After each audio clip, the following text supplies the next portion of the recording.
تو ادھر وہاں پہ جب ان کو پتہ چلا کہ یہ ہم تو پاکستان میں آلریڈی شامل ہو چکے ہیں تو انہوں نے تو جانے کی کوئی تیاری نہیں کی. مائگریشن کی کا تو ان کے ذہن میں بھی نہیں تھا کہ ہم نے مائگریٹ کرنا. گرداسپور کہ انہوں نے پاکستان کا حصہ ہی بننا تھا. they were already یا right. they were already in Gurdaspur. اور وہ جو لائن ڈرا کر کے ماؤنٹ بیٹن نے فرسٹ لائن ہمیں دی تھی اس کے اندر گرداسپور پاکستان کا حصہ تھا. اب ہوا یہ کہ وہاں پہ اس علاقے میں سکھوں کی بہت پاپولیشن تھی اور مسلمانوں اور سکھوں کا بڑا اچھا ریلیشن شپ وہاں پہ تھا اور بہن بھائیوں کی طرح وہ رہتے تھے. تو مسلمانوں نے ان کو پروٹیکٹ کرنا شروع کر دیا کہ انہوں نے اب انڈیا مائگریٹ ہونا ہے, ہم نے تو یہیں رہنا ہے اور انڈیا مائگریٹ ہونا ہے. میری امی جان بتاتی ہیں, میری نانی جان بتاتی ہوتی تھیں کہ میرے پاس اتنا زیادہ سونا, کیونکہ یہ وہاں کے بہت زیادہ رچسٹ فیملی تھی وہاں کی, اس علاقے کی. تو ان کے پاس بوریوں کے حساب سے, مطلب چھوٹی بوریاں جو ہوتی ہیں نا وہ تھیلے, اس حساب سے سونا تھا, ان کے زیورات تھے. اور تو میری نانی جان کہتی ہیں کہ ہم نے تو ان کو چھپانے کی یا دفنانے کی یا پیک کرنے کی کوئی کوشش ہی نہیں کی, کیونکہ ہمیں تو ذرا بھر بھی اندازہ نہیں تھا کہ ہم نے مائگریٹ کرنا ہے, سکھوں نے نہیں مائگریٹ کرنا. اب ہوا یوں کہ آدھی رات کے وقت مڈ نائٹ پہ جو فائنل لائن ڈرا کی گئی اس میں گرداسپور کا علاقہ انڈیا میں شامل تھا. اینڈ دے ور ٹیکن ابیک, انہوں نے تو کوئی تیاری نہیں کی ہوئی تھی. اور پھر جب یہ لٹے پٹے وہاں پہ, اب ہوا یہ کہ میرے جو پڑنانا کی حویلی تھی اعلان کر دیا گیا کہ, اور سکھوں نے یلغار کر دی اور مسلمانوں کو مارنا شروع کر دیا وہ نیزوں سے, اور بہت سی جوان بچیوں کو تو وہ اٹھا کے لے گئے. تو اس لیے وہاں پہ ہمارے پڑنانا کی حویلی جو تھی, میری امی کے جو پڑنانا تھے ان کی حویلی جو تھی, اس کے اندر اعلان کر دیا گیا کہ سارے بچے اور عورتیں وہاں پہ اکٹھے ہو جائیں. اور حویلی کا جو بہت سینٹرل والا روم تھا اس کے اندر کہا گیا کہ بچوں اور عورتوں کو بند کر دیا جائے, باہر سے تالا لگا دیا گیا, اور وہاں پہ بہت سے جوان لڑکے کھڑے کر دیے گئے مشلوں کے ساتھ, کیروسین آئل کے ساتھ, کہ اگر ہم سکھوں کو روکنے میں ناکام ہو جائیں تو اس کمرے کو مٹی کا تیل ڈال کے آگ لگا دو. مطلب یہاں تک کہ ینگ بچیوں کو اور ان کی ماؤں کو, عورتوں کو اٹھا کے نہ لے جائیں, وہ بے حرمتی نہ ہو, اس سے اچھا شہید ہو جائیں. اور بشرا ایسا ہی ہوا کہ گرداسپور راتوں رات پاکستان سے نکل کر میپ جو ڈرا کیا گیا اگین وہ انڈیا کا حصہ بن گیا. وہ انڈیا کا حصہ, کوئی تیاری نہیں ہوئی بھی تھی, کوئی تیاری نہیں, ٹارچر سسٹم سٹارٹ ہو چکا تھا آلریڈی زبردستی کا. ایگزیکٹلی. اور وہاں پہ جب اتنے زیادہ وہاں پہ سکھوں کی یلغار ہو گئی کہ اچھا انڈین ہندو جو تھا وہ بیچ میں سے ان دونوں کو لڑاتا تھا, ٹھیک ہے نا. تو بہرحال انہوں نے جو ینگ لڑکے وہاں کھڑے تھے کیروسین آئل لے کے اور مشلیں لے کے, جب انہوں نے دیکھا کہ سب شہید ہو چکے ہیں اور اب یہ آ رہے ہیں اس کمرے کی طرف, تو انہوں نے پھر ان بچوں کو اور ان عورتوں کو مٹی کا تیل ڈال کے آگ لگا دی تھی. شہید ہو گئے وہ سارے کے سارے. کچھ لوگ جو بچ گئے وہ پھر یہ جو ہوتی ہیں بیل گاڑیاں, اور اس کے اندر میری جو نانی تھیں جو ایک اور خاندان میں بیاہی ہوئی تھیں, وہاں سے وہ یہ لوگ اسکیپ کیے. اور میری امی جان بتاتی ہیں کہ ہم اتنے بڑے رئیس خاندان کے بچے, ہمیں رستے میں خون ملا پانی, کیونکہ کنووں میں لاشیں تھیں اور اس میں سے ہم پانی نکال کے پیتے تھے, اور الی لگی ہوئی روٹیاں ہم نے کھائی ہوئی ہیں. اور وہ کہتی تھیں کہ ہم نے ایک بکرا ذبح کیا, نانی جان کے پاس تھوڑا سا زیور تھا, وہ بہت سا زیور دے کے ایک بکرا ذبح کیا گیا. اور وہ کہتی ہیں کہ وہ کچا پکا گوشت, نہ اس میں کچھ نمک مرچ کچھ نہیں, وہ ہارڈلی وہ بوائل ہی ہوا ہوگا, گلا تو کیا ہوگا, وہ سب کو 2 بوٹیاں دی گئیں اور پانی تک نہیں ہوتا تھا. جب ہم میز پہ بیٹھ کے کوئی شکایت کرتے تھے نا کہ امی یہ کیا پکایا, تو امی کہتی تھی مجھے وہ الی والی روٹیاں اور مجھے وہ خون والا پانی یاد آتا ہے جب تم لوگ نخرے کرتے ہو, جو ہم نے کھایا. کتنی قربانیاں دی ہوئی ہیں, اور کس طرح سے جد و جہد اور قربانیاں اپنی جان دے کر پاکستان بالکل. اور میری نانی جان اپنا خاندان لے کے اس ٹرین میں بیٹھ گئیں جو آپ کو پتہ ہے کہ جس پہ سارے لوگ شہید کر دیے گئے تھے. ایک بچہ بچا تھا جس کو قائد اعظم نے اور فاطمہ جناح نے پھر نکالا تھا ٹرین میں سے. اب اس ٹرین میں بیٹھ گئیں. ایک اسٹیشن پہ پہنچی تو میری امی کے ماموں جو ریلویز میں ہوتے تھے, ان کے ایک دوست نے کہا کہ یہ تو یعقوب صاحب کی ہمشیرہ بیٹھی ہوئی ہیں ٹرین میں. وہ بھاگا ہوا ڈبے میں آیا اور میری نانی جان اور سارے بچوں کو انہوں نے کہا کہ میں نے سنا ہے کہ اس ٹرین پہ انہوں نے کوئی زندہ نہیں چھوڑنا, تو آپ میرے گھر رک جائیں رات کو, میں آپ کو اگلی ٹرین پہ بھیج دوں گا. اب جب یہ ٹرین وہاں پہنچی اور میرے وہاں پہ جب ان کو دیکھنے کے لیے لوگ آئے تو وہاں پہ کوئی بھی زندہ بچا نہیں ہوا تھا, تو ان کی غائبانہ نماز جنازہ پڑھی جا رہی تھی جب یہ لوگ اگلی ٹرین سے پہنچ گئے. موومنٹ کی بات کر رہی تھی آپ, یہ بتائیں کہ اب مسٹر نہرو کا کیا رول تھا, اور راتوں رات یہ جو لائنز بن گئی, ان سے پہلے ایسی کون سی میٹنگز ہوئی جن کا آفیشیل کوئی ریکارڈ نہیں تھا, کیونکہ جو آفیشیل میٹنگز ہوئی تھی اور جن میں کچھ فیصلے ہوئے تھے کہ یہ حصہ یا یہ خطے میں جو بنتا ہے وہ پاکستان کا ہے اور باقی جو انڈیا کی جانب ہے, اس میں ہیرا پھیری کیسے ہوگی راتوں رات, ڈیسیجن میکنگ کیسے چینج ہوئی مسٹر نہرو. اور ہم بات کر لیتے ہیں مسٹر ماؤنٹ بیٹن کی اور ان کی وائف مس ایڈوینا کی, کیا چکر, کیا کنیکشن تھا, کیا ریلیشن تھا کہ بات یہاں تک آئی؟ یہ بات پاکستانیوں کو پتہ ہونی چاہیے کہ یہ ہوا کیا تھا. ہوا یہ تھا کہ جواہر لال نہرو کی ایک وائف تھیں جن کو وہ بالکل اٹینشن نہیں دیتے تھے, اور وہ 1935 میں ٹوبرکلوسس سے ان کی ڈیتھ ہو گئی, اور سوئٹزرلینڈ کے کسی کلینک میں ان کی ڈیتھ ہوئی. اور جب یہ واپس انڈیا آئے تو ہی اسٹارٹیڈ وزٹنگ, جہاں جہاں انویڈ کیا ہوا تھا نا برٹشرز نے, وہاں وہاں کلونیل جو سسٹم تھا اس کو جا کے ریڈ کرتے تھے اور جا کے آبزرو کرتے تھے. تو سنگاپور گئے, وہاں پہ یہ Mountbatten and Mrs Mountbatten وہاں آئے ہوئے تھے ایز وائس رائے. وہاں پہ پہلی ملاقات ہوئی نہرو کی, جواہر لال نہرو کی اور ایڈوینا ماؤنٹ بیٹن کی, اور انسٹنٹلی ہی واز وہ بہت ایک اسمارٹ آدمی تھا, ٹال اینڈ ہینڈسم اور کرسپ اس کی لینگویج تھی, اور اس کو پتا تھا کہ وہ کیا کر رہا ہے. اس کو پتا تھا کہ ماؤنٹ بیٹن جو ہے اس نے یہ سارے ڈیسیجن لینے ہیں. He lured Edwina into falling in love with him. Oh, I see. Mount Batten knew about it. Mount Batten کو پتا تھا, he already knew about it. اس کو پتا تھا. اب سنگاپور میں تو اتنا انٹریکشن نہیں ہوا, لیکن they met again جب 1947 میں last viceroy of subcontinent بنا کے بھیجا, لوئی ماؤنٹ بیٹن شاید ان کا نام تھا, اور ایڈوینا, یہ دونوں پھر آ گئے اور جواہر لال نہرو سے ملاقاتیں ہوئیں, اور یہ اکیلے بہت سی ملاقاتیں کرتے. ماؤنٹ بیٹن واز بزی, اور ایڈوینا اور جواہر لال نہرو جو تھے وہ بہت زیادہ آپس میں ان کی دوستی. They frequently met off the record, private meetings. اور پھر جواہر لال نہرو نے اس کو اپنی محبت میں گرفتار کیا, ان کے پیشنیٹ ریلیشن شپ تھا, اور اس کے بعد he convinced Edwina to change the line of division. Oh, I see. So اس نے ماؤنٹ بیٹن کو فورس کیا, کیونکہ وہ ایک بہت courageous, بہت زیادہ وہ outstanding, very intelligent and very good looking woman, اور وہ اس نے ماؤنٹ بیٹن کو کنونس کر دیا کہ تم اتنی سی لائن ہی تو چینج کرنی ہے. اور اس سے کیا ہوا کہ رستہ کھل گیا کشمیر کی طرف, ورنہ تو ان کے پاس کشمیر کو جانے کو کوئی رستہ ہی نہیں تھا.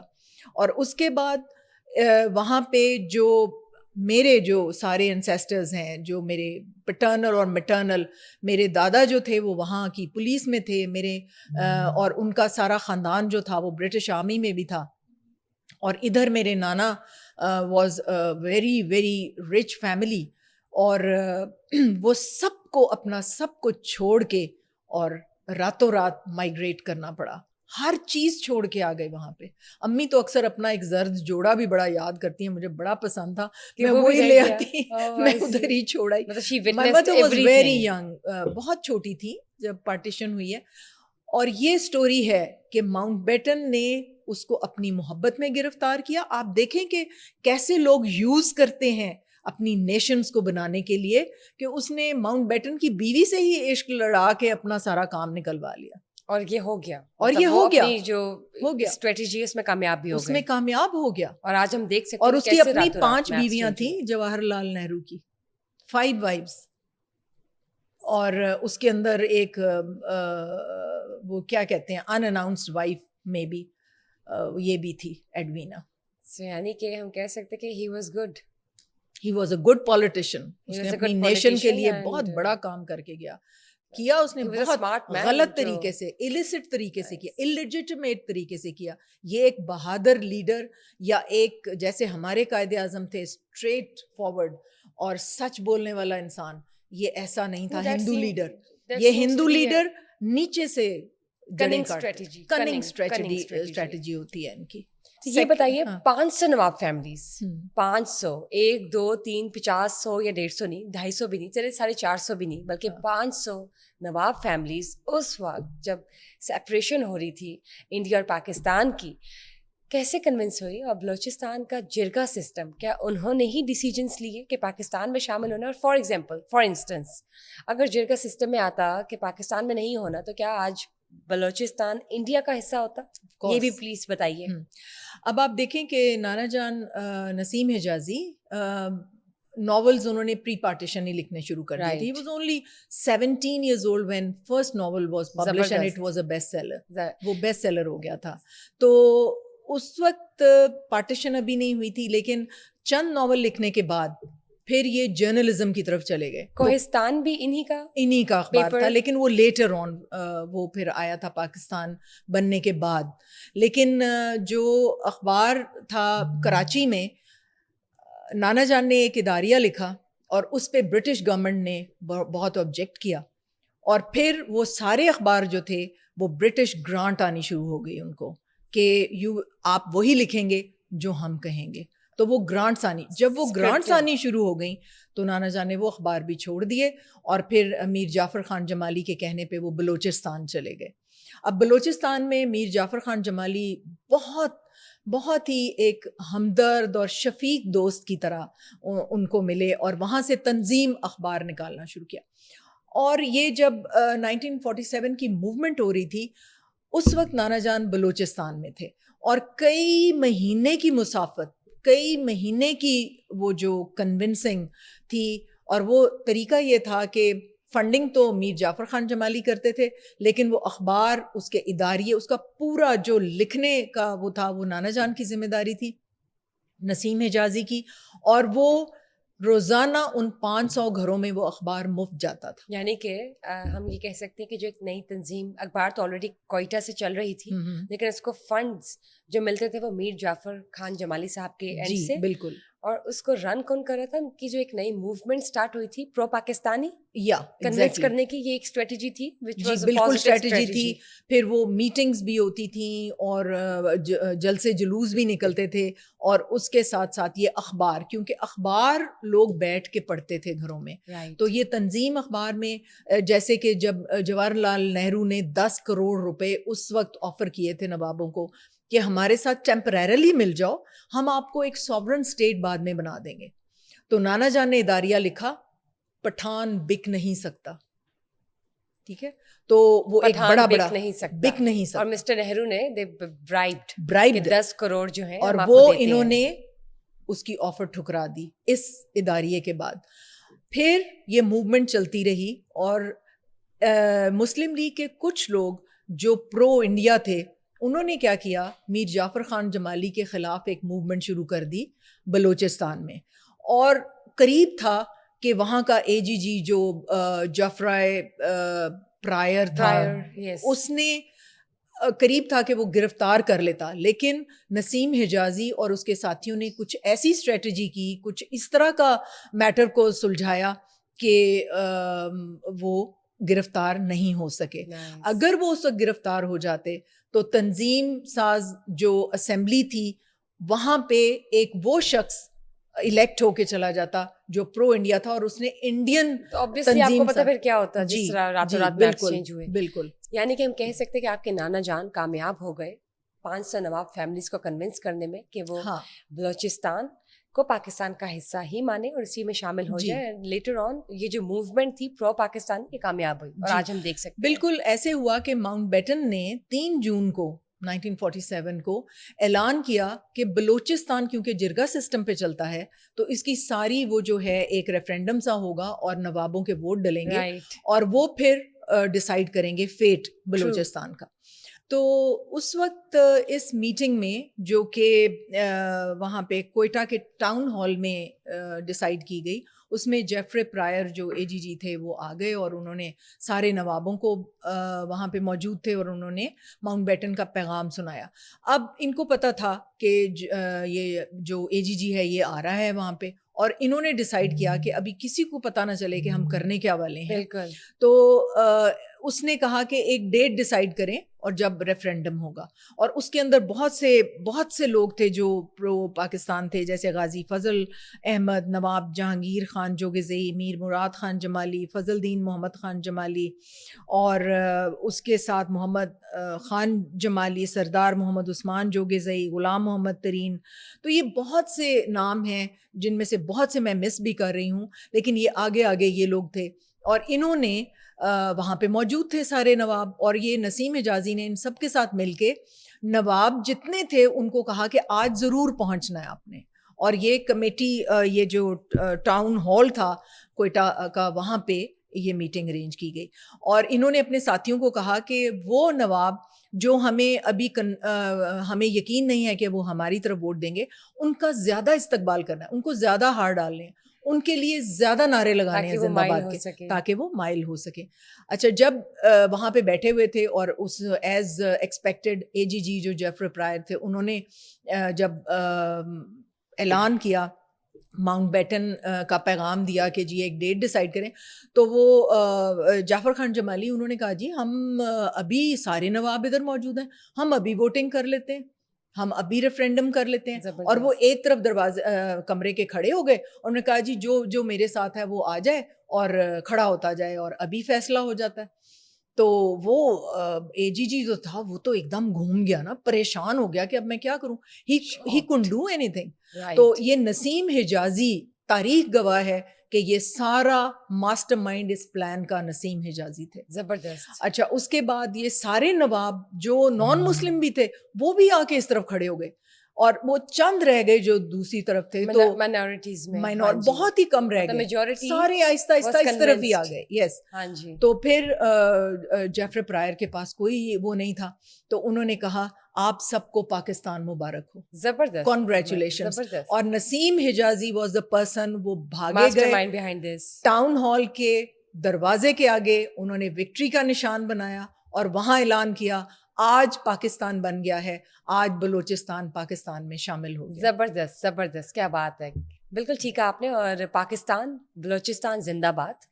بلوچستان پاکستان کا حصہ تھا, ہے اور ہمیشہ رہے گا. آپ کے فادر کی بات کرتے ہیں, سی اے حق, فلائٹ لیفٹیننٹ.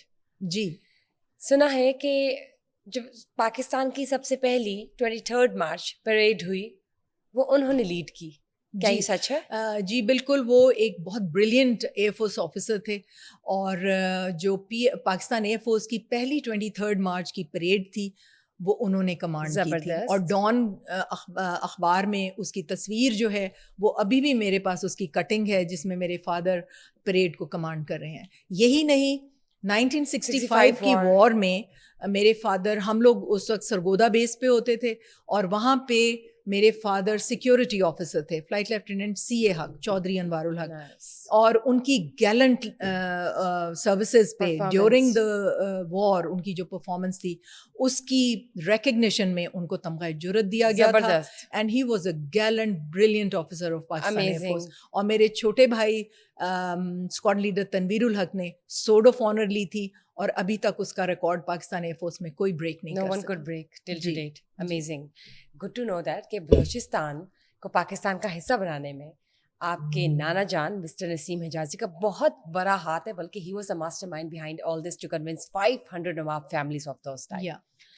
Anyways, پاکستان میں بلوچستان ہمیشہ سے تھا, ہے اور رہے گا, اور باقی چاروں صوبے بھی, اور یہی پاکستان کی پہچان, اور پاکستان ہمیشہ سے تھا, ہے اور رہے گا. پاکستان زندہ باد, ہمیشہ آباد. Thank you for being part of the show.